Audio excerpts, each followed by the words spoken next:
So good morning, everybody. It's wonderful to be here at our study of Chumash, our weekly study of Chumash.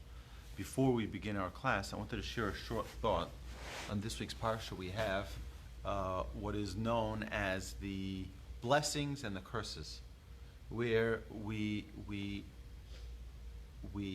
look throughout the Parsha and we see blessed is the person who does this, blessed is the person who does this, blessed is, and the Jewish people were divided up onto two mountains, and this one said the blessings, and the other one said Amen, and this one said the curses, and this one said Amen, and basically the entire nation is acknowledging that there are certain things that we do that we will be blessed for, and there's certain things that we do that will be cursed for. And it's not the first time in the Torah. We had in Bichukotai, the last portion in Leviticus, in Vayikra. We also have the admonitions. We have a similar listing of blessings and curses that are mentioned. But there's something very interesting that if you look at the beginning of the portion, it talks about bikurim. It talks about bringing the first of our crops. It talks about bringing, and I think it's a very interesting connection that we have between the two. What are the blessings and the curses? The blessing and the curses are two paths, where God is telling us you have the opportunity to be either on this path or on that path. It's your choice. You choose a direction, you choose the action, and then you're allowing certain blessing, certain bracha, certain blessing into your life. Or if you take the other road, potentially you're causing yourself to have those curses, those negative powers. But if you look at the beginning and we see about giving our first of our crops, we see about giving away the gifts. What is that? What is that really? What's the background of it? The background of it is the first of our production is always our favorite. It's like, you planted vegetables and the vegetables are growing. You're so excited, right? The vegetables are slowly growing, and you're so excited that this is your fruits of your labor, like literally the fruits of your labor. And then you harvest them, and then you're like excited. I'm finally gonna have my own cucumbers. I'm gonna have my own strawberries, and I'm gonna have my own oranges and apples. Hashem says, wait. Before you take for yourself, you're so excited to enjoy your own fruit. Give away 10%, right? Bring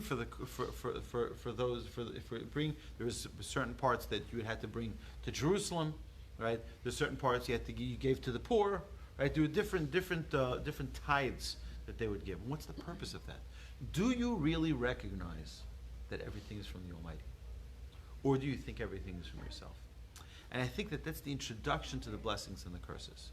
If we put ourselves in a situation where we recognize and understand that everything is from the hand of Hashem, so then we have that blessing. But if we don't, we can bring upon ourselves these negative influences, this negative energy, or these curses, right? Because we don't have that proper emunah, we don't have that proper faith. We think everything is our strength. It's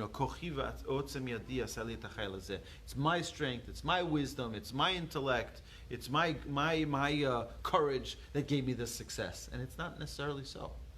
It's it's never so. It really is the abilities that Hashem gave us. We have to recognize and attribute it to the Almighty.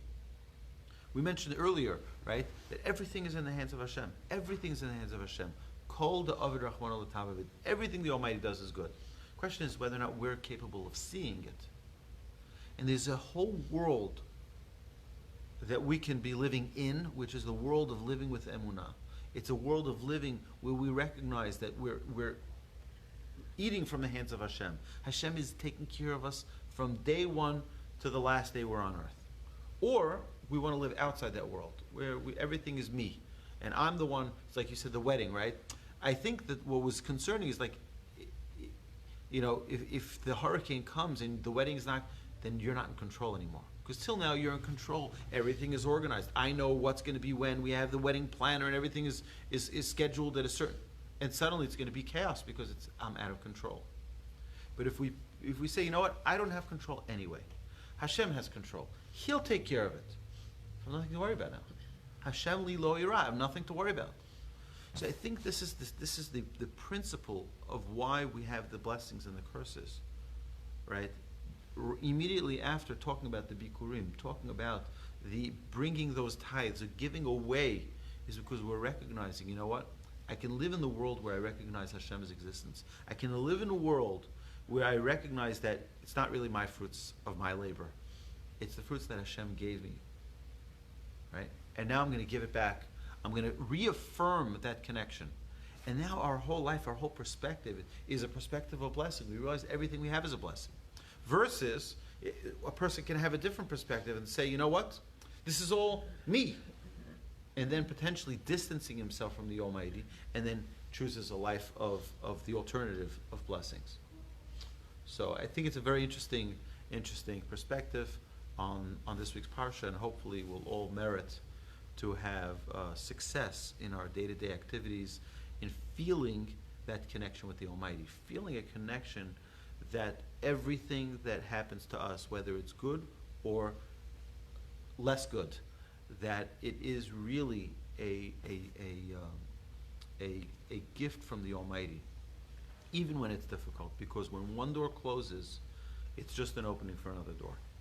How many people do we know that got fired from their jobs just to have a much better job they could never have dreamt of, they've never have looked at if they kept their old job?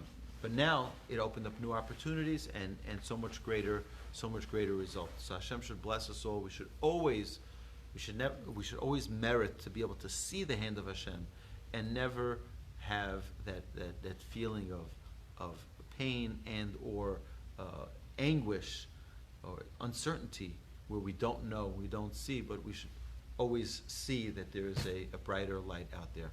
Just as a quick note, why are people, we're talking about the tunnels, right, and seeing to the future, why are people from New York so depressed? Because the light at the end of their tunnel is New Jersey. Have a good Shabbos, everyone.